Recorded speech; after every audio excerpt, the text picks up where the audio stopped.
अस्सलामुअलैकुम रहमतुल्लाहि वबरकातुहू।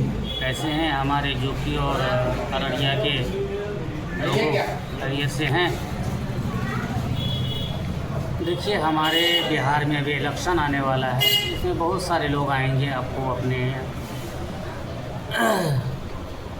माइक सटा के बोलिए, सटा के बोलिए कि हम मुसलमानों के लिए बहुत खैर ख़्वाह हैं, लेकिन उनको सिर्फ इलेक्शन तक उनको नज़र आता है मुसलमानों का खैर खाही। अभी बहुत सारे छोटे रिचार्ज, बड़े रिचार्ज आएंगे। एक छोटा रिचार्ज अभी आ रहा है जो कि जन स्वराज के नाम से है। वो हमारे मुसलमानों के गांव में जा कर के कहते हैं कि मुझे वोट दो, मैं तुम्हारे लिए फला काम करूँगा, फला काम करूँगा। लेकिन वो सब कुछ नहीं है, वो सब सिर्फ बोलने की बात है। इलेक्शन का जो है ना, ये बोलने का मुद्दा रहता है, बोलने की बात होती है, लेकिन वो सब कुछ फ़ायदा नहीं। बस हम लोग एकजुट होकर, मुत्तहिद होकर के एमआईएम को हम सपोर्ट करें। हमारे कायद, हमारे सदर असदुद्दीन अवैसी साहब की पार्टी जो एमआईएम है, पतंग छाप है, उनको वोट दीजिए। कैंडिडेट चाहे कोई भी हो, कैंडिडेट को मत देखिए, हम पार्टी को देखिए, पार्टी हमारा कैसा है। छोटी छोटी बात जो होती है हमारे कायद सदर असदुद्दीन अवैसी साहब संसद में उठाते हैं। हमारे बाप दादा सदियों से कांग्रेस को वोट देते आए हैं, लेकिन क्या किया हमारे लिए उन्होंने? कुछ भी नहीं। बाबरी मस्जिद को उन्होंने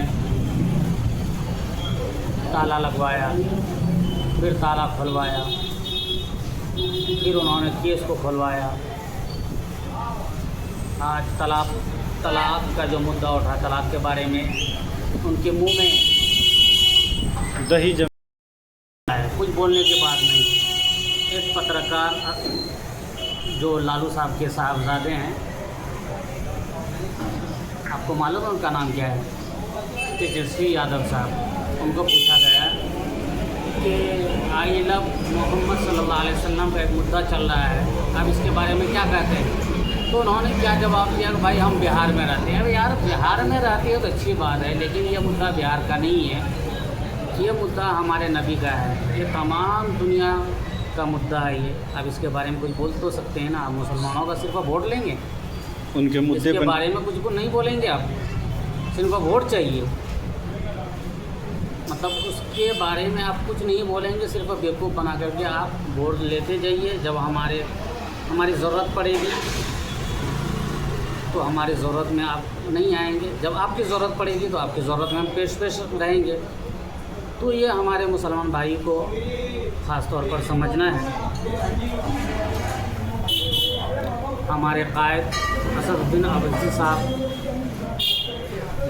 अख्तरुल ईमान साहब को ये कहकर भेजा पटना लालू साहब के साहबजादे के पास कि जाइए आप उनके पास और उनको बोलिए कि भाई हमको अपने गठबंधन में ले लो, ज़्यादा नहीं चाहिए हमको, सिर्फ 6 सीट दे दो। लेकिन उन्होंने 6 सीट तक देने से इनकार कर दिया। क्यों? वो ये सोचते हैं कि हम पर हावी हो जाएगा, ये आगे की बात अभी सोच रहे हैं। अरे भाई, तुम्हारी तरह नहीं है ये, इनका दिल बहुत बड़ा है। सिर्फ वो 6 सीट इस वजह से मांग रहे हैं कि भाई ये 6 सीट सीमांचल का इलाका है, ये सीट आ जाएगा तुम्हारा, नहीं तो बंटवारा हो जाएगा।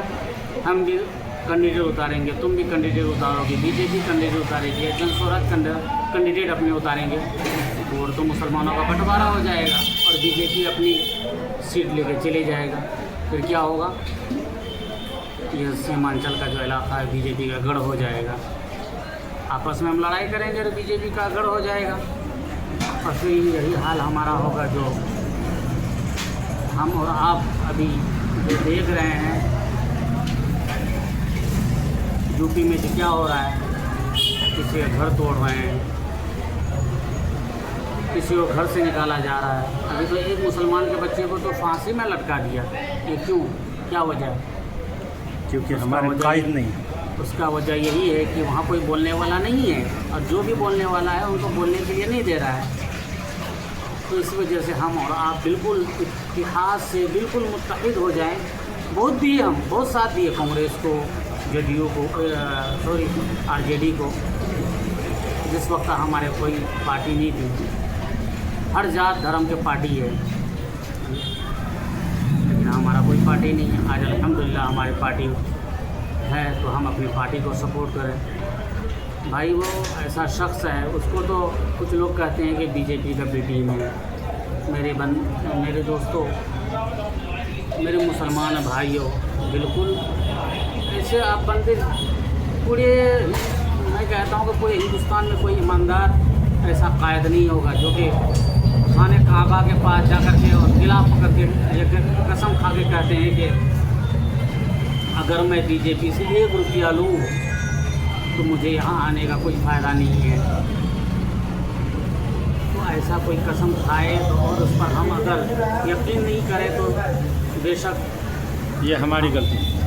हम मुसलमान कहने के लायक नहीं, हमारी गलती नहीं, हम मुसलमान कहने के लायक ही नहीं जो खाने काबा के पास जो कसम खाकर कहे कि भाई मैं बीजेपी से 1 रुपया नहीं लेता हूँ और ना बीजेपी का मैं साथ देता हूँ। बेशक। और उसके बावजूद हम अगर ये कहें कि वो बीजेपी का बी टीम है, तो उनको अगर बोलें कि क्या बोलें, उनको क्या कह सकते हैं ऐसे शख्स को? हमारे मुंह में तो बहुत मतलब ऐसी बात गलत अल्फाज आ रहे हैं, हाँ, जो हम नहीं बोलना चाहते हैं ऐसे शख्स के लिए। खैर अल्लाह ही माफ़ करे ऐसे शख्स को। तो मैं इतनी बात कहना चाहूँगा। बाकी आप खुद समझदार हैं, पढ़े लिखे होंगे, और नहीं पढ़े लिखे हैं तो उम्र दराज हैं, आप खुद समझ सकते हैं, समझिए। ठीक है। अच्छा, अस्सलाम वालेकुम।